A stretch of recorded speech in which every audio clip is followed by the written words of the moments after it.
pain, changing from a boy to man. There's no one to guide me. I'm all alone. No one to cry on.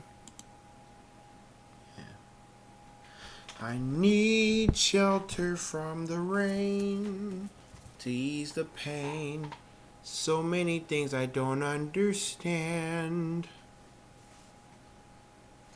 There's no one to guide me. I'm all alone. No one to cry on. I need shelter from the rain to ease the pain. Changing from a boy to man. Dang. Here I go again. Hey, what's up, guys? This is yours truly, Taylor Jones, and welcome to episode 7 of Cold Man's Winter. I know what you're thinking. Taylor, you got to know when to adjust your time. You got to know when to stay on the weekend or a weekly basis when it comes to making these YouTube videos. But that's not the point. I did this to myself. I'm not responsible enough. You can't always keep a promise, but you still owe a lot of people that are watching your materials. Like, you got to give them what they want. So yeah, ladies and gentlemen, we're living in the dark era, and we already know what that is. COVID-19, coronavirus, but so many things we don't understand.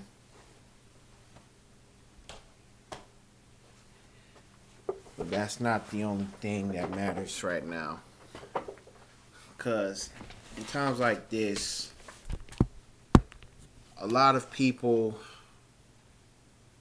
they have a whole lot of anger and they don't know what to do with it except put it out on somebody else. Probably because of jealousy, or maybe it's because they can't stand the other people's behavior. And ladies and gentlemen, for this episode of Cold Man's Winter, is brought to you by the title, beef. What is beef? Notorious B.I.G. once said this. Beef is when you use two gas to go to sleep. Beef is when your mom's not safe up in the streets. Beef is when I see you, guaranteed to be in ICU. One more time, what's beef? Beef is when you make your enemy start your Jeep. Beef is when you roll no less than 30 deep. Beef is when I see you, guaranteed to be in ICU. Beef is a sort of hatred from one individual to another. Or maybe one individual to a group, or a group against another group. It's been like this for years. And not to mention, it's kind of crazy that it always starts, because my dad said this best, it always starts with your family. Like, you can't stand your mom, you can't stand your dad, you can't stand your siblings, and you always be so serious. Like, you take things too serious to the fact that you don't even look like yourself or even sound like yourself anymore. I mean, we've been through situations when people saying, F you, come on. Don't you think the F-bombs were too much already? It's even worse now. Like, I ain't gonna think about it. Man, forget that jerk. He can go eat a mean one. Come on. What is the mean one? I mean, sexual slurs. Suck my blah, blah, blah. I mean, enough. Kiss my butt. Get a life. Go home to your mama. actually, how did beef start? For young kids, it's like it comes from yo mama jokes. Some kids have some harshest yo mama jokes to the fact that they want to get into a fight. We went from fighting hand in hand, fist. See, the winner takes all, sweet victory. But the loser decides to go all in, like do the worst things. And for those that watch Menace to Society, at the end of the movie, Kane he got into it with Eilena's cousin, and even old dog jumped him as well. But unfortunately, that action led to Kane getting kicked out of his grandparents' house because of his rowdy, violent gangster lifestyle he was living. You got no one to trust. You've got yourself in trouble. You got yourself in harm's way. You got locked up at some point. You got shot at before, but then Eilena's cousin and the other homeboys riding in a old school Pontiac, 4 doors. Three men with ski masks. The two in the back seat, 2 pistols, 2 Uzis, and Eilena's cousin with the hood on his head, and we can still see his face, with Tech 9. Yo, what's up now, partner? Boom, boom, boom, boom, boom, boom, boom, boom, boom. I mean, and even Kane had to pay the price. Even Sharif died in a drive-by to retaliate for getting jumped.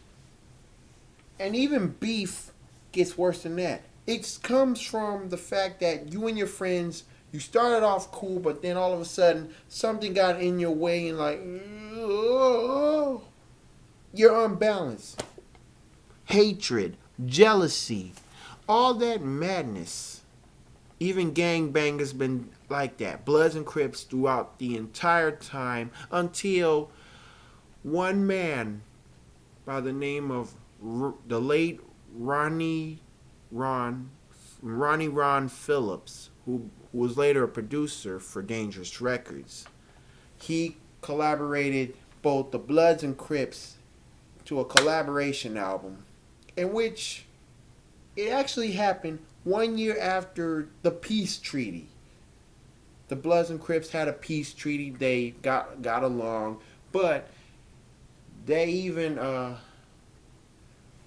they take their frustrations, like, instead of killing for real, they actually talk about killing each other and having so much hatred to each gang, because that's how Bloods and Crips were. Some Bloods and Crips were not against it, but others, they were totally against it. Against the idea that we are together, coming together as one. But that was the West Coast thing. Bloods and Crips, they were banging on wax. They were dissing each other. They even had their own side of the albums. And they even did duets. See, if it wasn't for the late Ron Phillips, the Bloods and Crips, both dead and alive, and even when they're locked up or retired from the rap game, they really had a good way to start off, like, to blend in, to get together. They're trying to be like role models, like to change your life, like to say no to gangbanging. Don't end up like us. Don't end up in the casket. Don't end up in a jail cell. And I mean, that's part of rap beef that you hear on an everyday basis from the 90s. But Of course, rappers they had beef ever since Kool Moe Dee against Busy B. Even Kool Moe Dee had beef with LL Cool J. And yes, LL Cool J had tons of beef against Kool Moe Dee, followed by Ice-T, and then Mr. Cannabis, Can I Bust, from ever since the 1, 2, 3, 4 song they did together. Don't you know how far this is going? The beef. And of course, the first time we ever had an East Coast West Coast rivalry beef was the late Tim Dog, along with Luke, when they had the audacity to diss on Compton rappers, the West Coast. Tim Dog dissed on NWA and told DJ Quick to suck it. And if y'all heard the song Step to Me or Screw Compton from an East Bronx rapper, everybody knew that it's on now. But DJ Quick, he responded back to Tim Dog. Snoop Dogg dissed on Tim Dog on Screw with Dre Day and everybody else celebrating, while Dr. Dre dissed on his own bandmate, Eazy-E, way after NWA broke up and Dre went to death row. So what really caused Dr. Dre to get mad at Eazy-E? Ice Cube, that's who. Even the DOC left the NWA crew. And it's like way before he ended up in a car accident that took away his voice. But he regained it. But it doesn't sound the same as the It's Funky Enough days. It's crazy how the DOC survived the crash that really made him put a hold in his career. And he even dissed on Dre and Snoop when he made his second album, Helter Skelter, for the song For My Dogs. Ice Cube had enough sense to put a diss record out to NWA called No Vaseline. But Ice Cube, he had so many beefs with random folks. From NWA, his own band, to being dissed on by Shorty or Short Dog from the Lynch Mob. Rest in peace to Short Dog.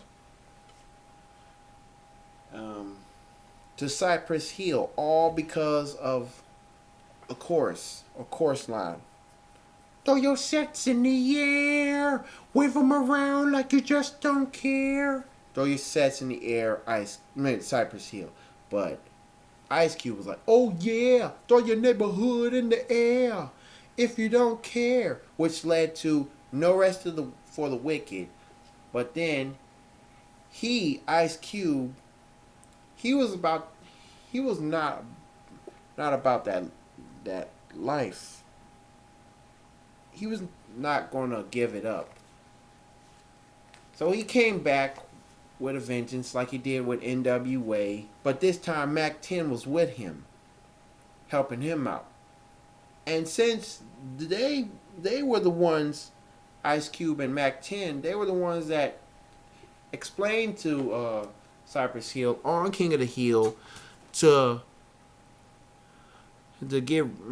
come through Battle 2. Try to step up if you were down for Battle 2. For round 2. But bring a lunch double crosser, and then all of a sudden, some random guy that sounded like the Ice Cube, dissing himself, looking in the mirror. Screw you, Ice Cube. Now that was a good way to start off round two for Cypress Hill. And yes, Cypress Hill, despite their diss tracks were incredibly, incredibly dark and produced by DJ Muggs. They got the best beats for a diss track, but some people would say that Ice Cube and Mac 10's diss was better. But Cypress wouldn't let it slide, so they decided to do round two, as in Ice Cube Killer, Doughboy Killer, Wack 10 Killer. You tried to remake NWA without Dre and Ren. Dub's cool, but you're messing with Wack 10, silly little villain. And yes, there was one part that really made Ice Cube and Mac 10 and think about what's really going on. Even though some people would say that that Cypress Hill, they were weird. And that part was, Joe's like, you can't figure out where you from. Are you from South Central, the West Side, or Compton? Mac 10, the only thing you hogging on is Ice Cube's chucks. Now it's all in your guts. You want to be like him, but you got no skills. If he's the king, you must be the queen of the hill. But the beef was officially squashed for good reasons. Like, look, let's just forget the whole thing. Let's just be cool like we did in the early 90s, you know? Let's squash all that nonsense. It should have been the same with Tupac and Biggie. But honestly, Biggie had nothing to do with setting Tupac up. At the night of November the 30th, 1994, 4 months and 15 days after I was born. And Tupac had the audacity to diss on Biggie and Puffy for setting him up at Quad Studios when Biggie had nothing to do with it. And not to mention, since I've seen both Notorious and All Eyez on Me biopics about Tupac and Biggie, one part of Notorious, Jamal Gravy Woolard, he narrated because he was Biggie, and he played Biggie on All Eyez on Me as well. You know, Tupac was right. Because once you start to get on top, that's when you start to fall down. That night at Quad Studios changed everything. But in the All Eyez on Me movie, it was Haitian Jack's crew dressed in camouflage. They shot and robbed Tupac. Man, I told you to stay down. You wouldn't even listen to me. Come on, man. Really? Really? Which later led to Tupac, who was under Machiavelli when he released his posthumous album, The Don Killuminati 7-Day Theory, and the closing track of the album, Against All Odds, when he dissed on Dr. Dre, as in he's coming out the closet. Of course, got mad at Puffy. He was mad at Puffy. He had a short beef with De La Soul. What?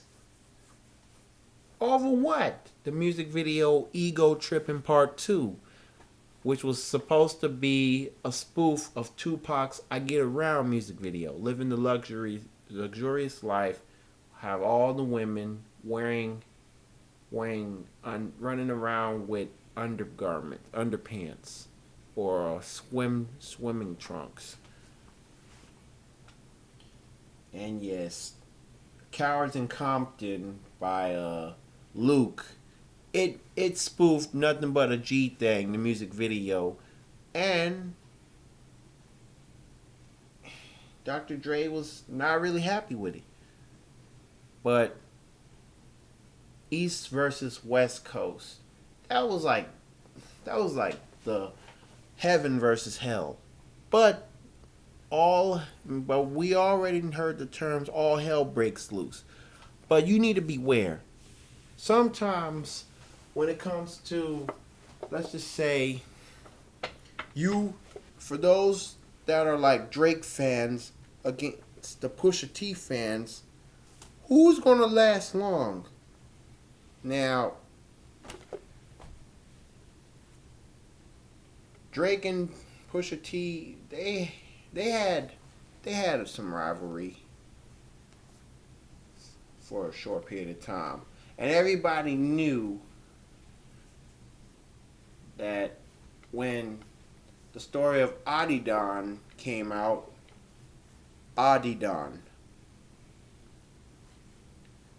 Adid,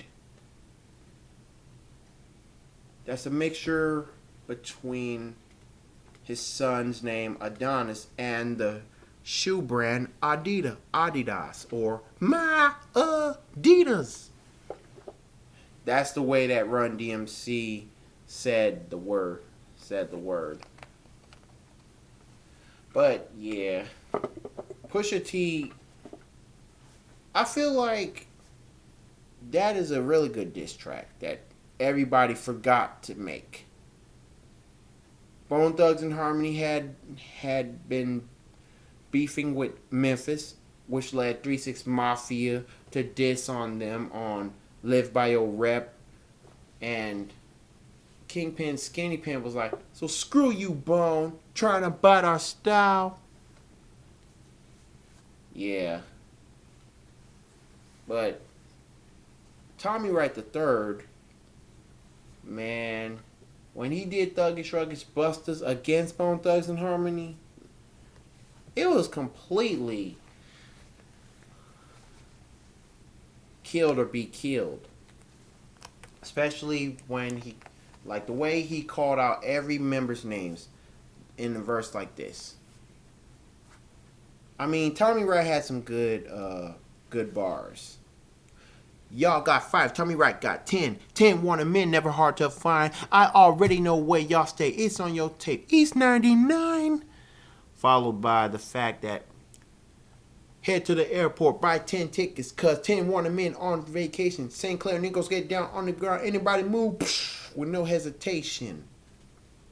And even talked about Easy, and he already died at the time.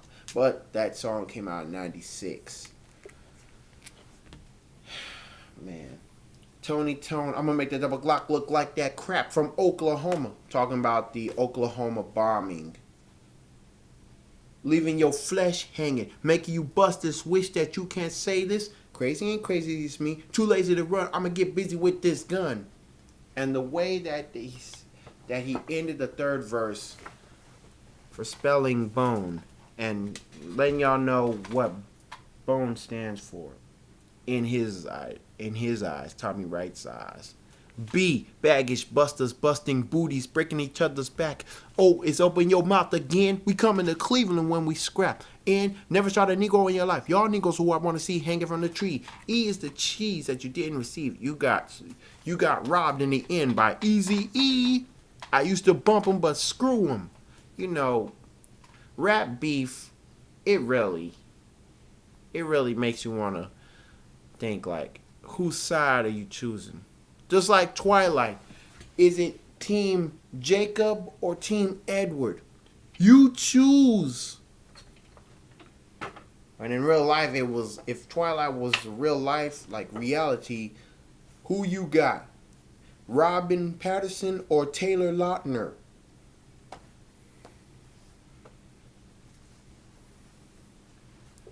It's the same like LeBron James and the Cleveland Cavs versus Stephen Curry and the Golden State Warriors. And it was kind of like a 4-year beef. 4 years in the championship.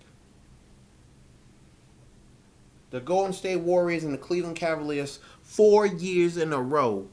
But Golden State, they had 3. Just because they got a good team. But LeBron, it don't matter.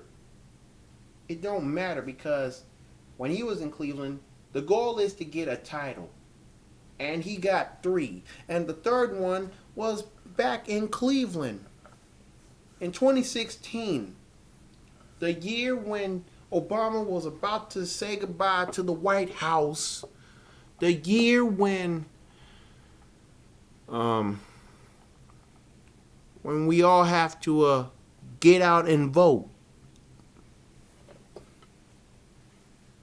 The last year that we knew, which was a leap year.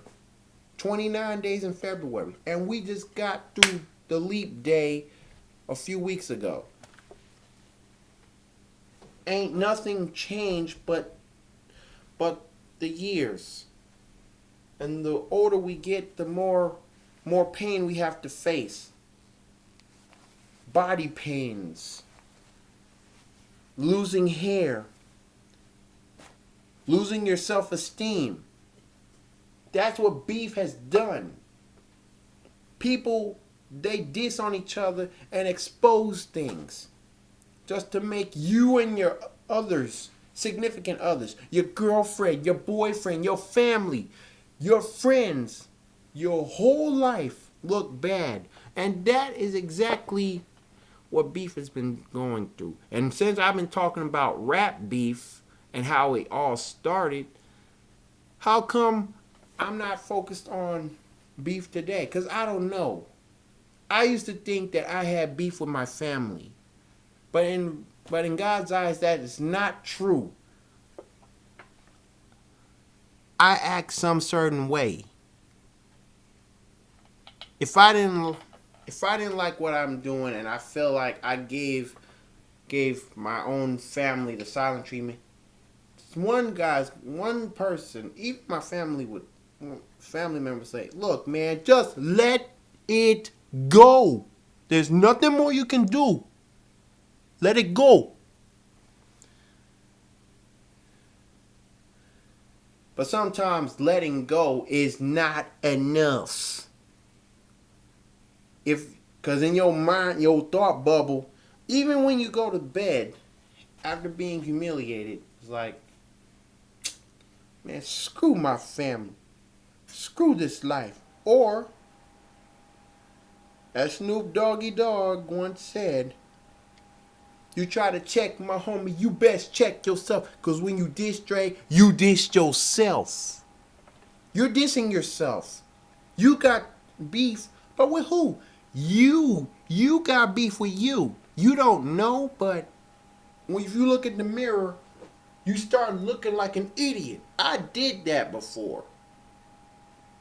There were evil words said, fingers being thrown up, because I had my feelings hurt. That is the dumbest thing you can think of doing when you have anger issues when it comes to dealing with you.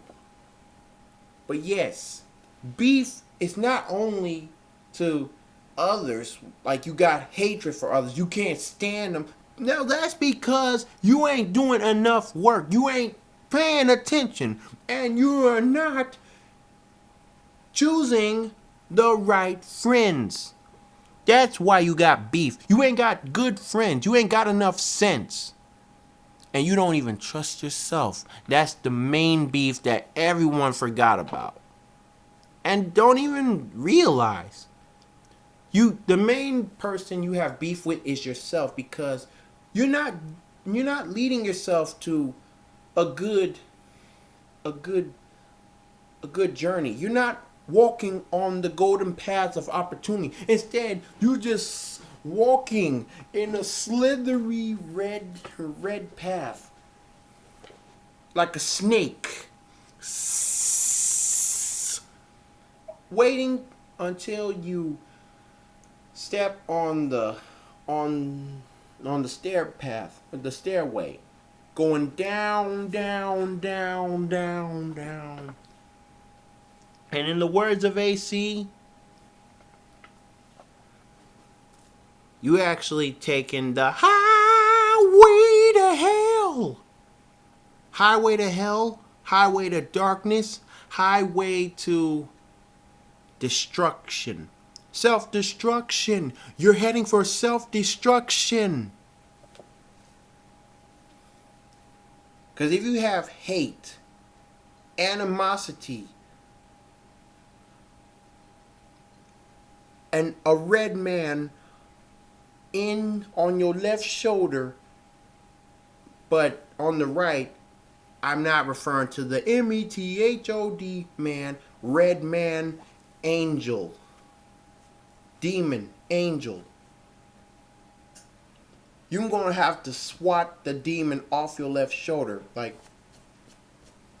dust yourself off. But keep the angel on your right shoulder. Because the angel on your right is kind of like a comparison to standing on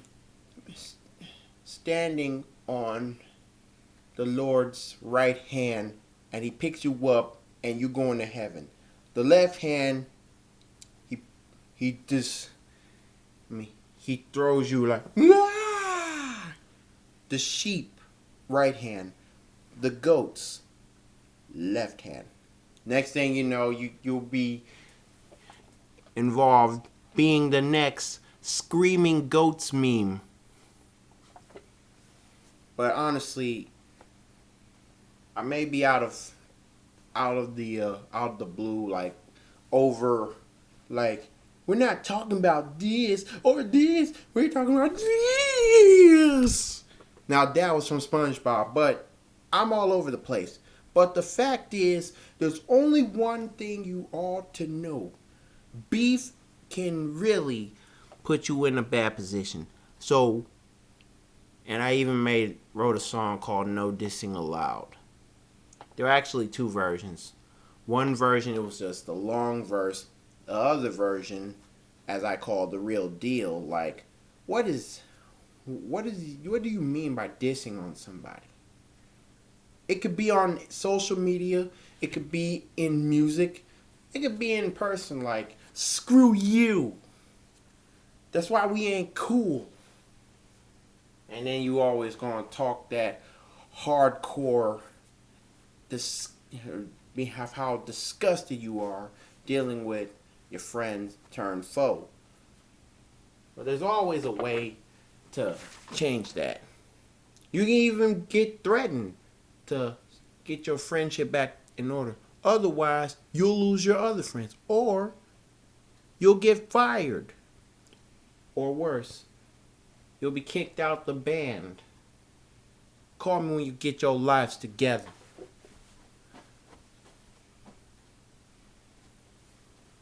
But yes, it is really important to squash the beef. Stop hating on each other. Stop dissing.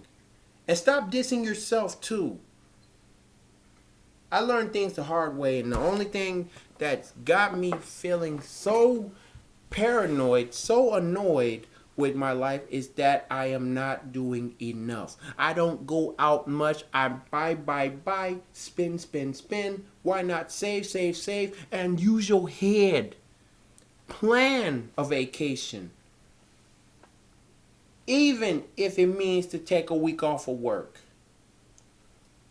But the only reason why we are dissing people is because we got fear. We got so much greed to the fact that we don't even know how to overcome.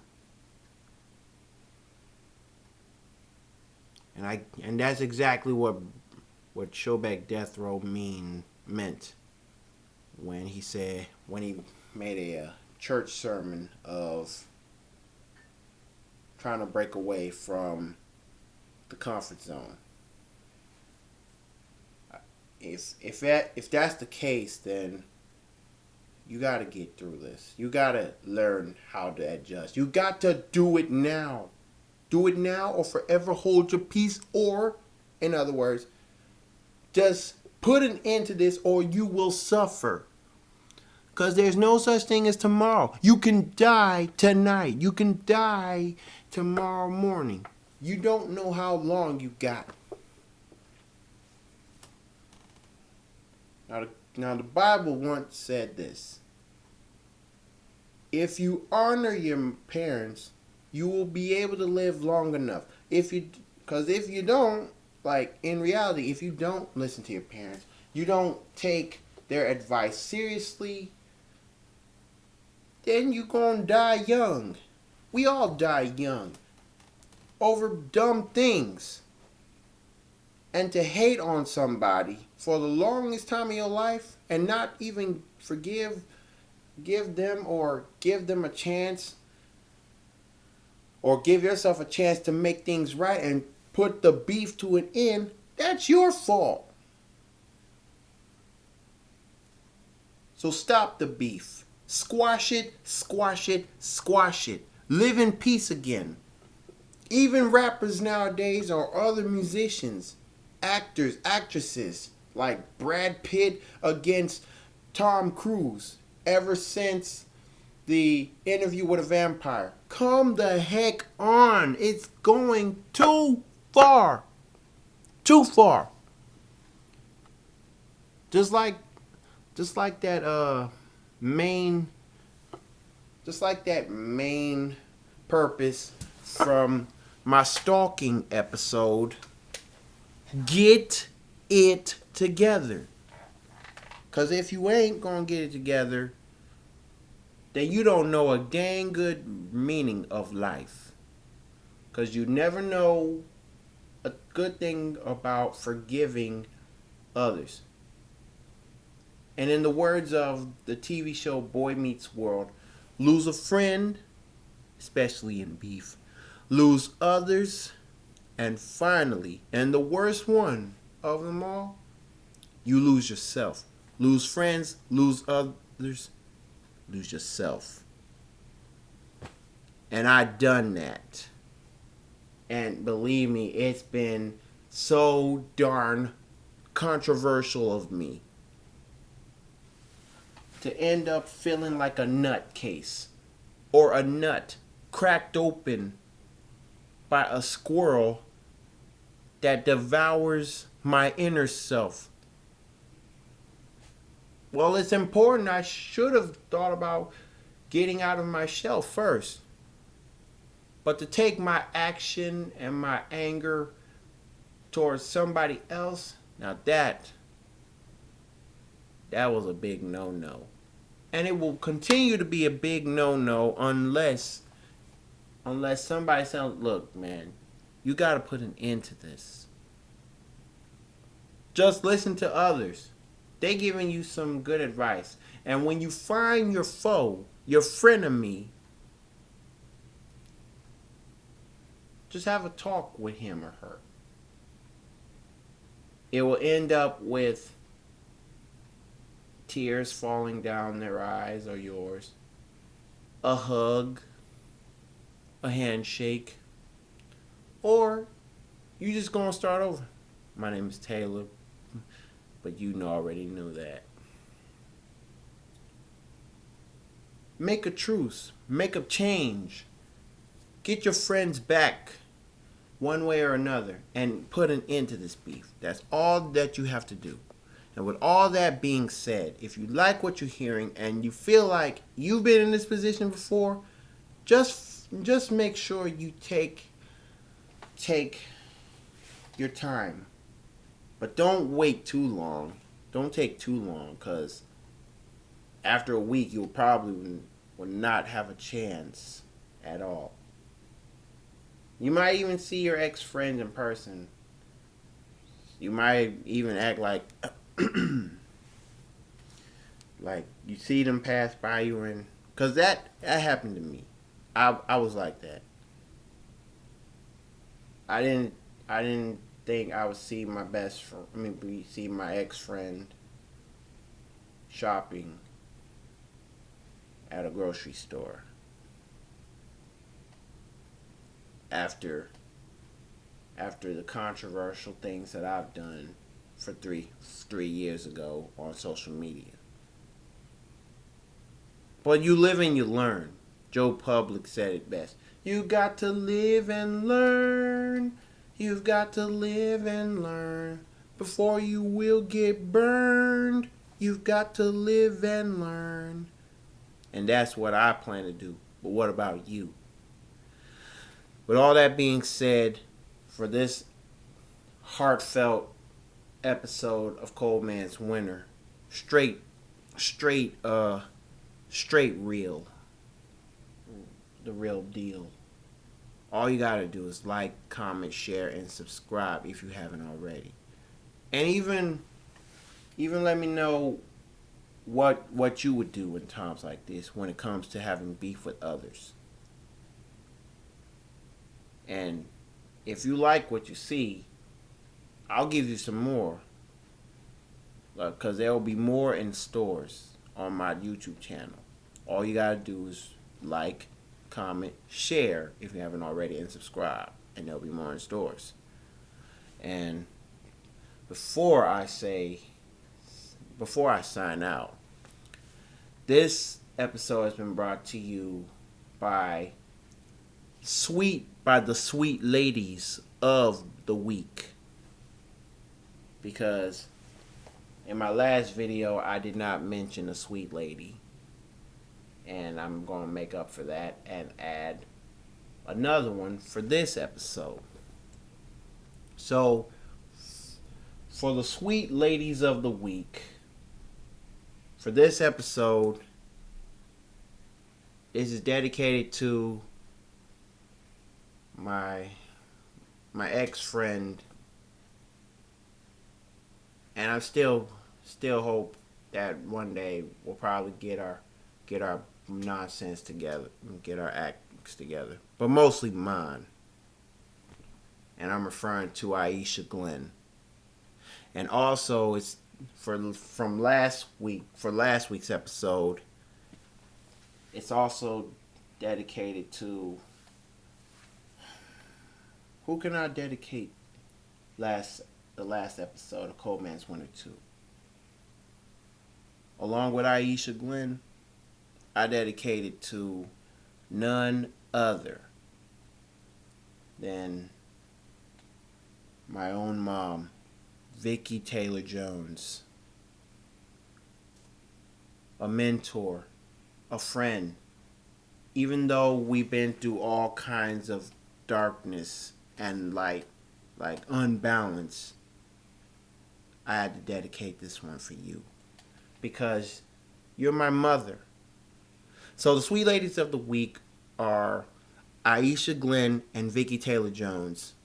And with all that being said, thank you for watching, and stay tuned for another episode of Cold Man's Winter. And I will see you soon. This is yours truly, Taylor Jones, signing off.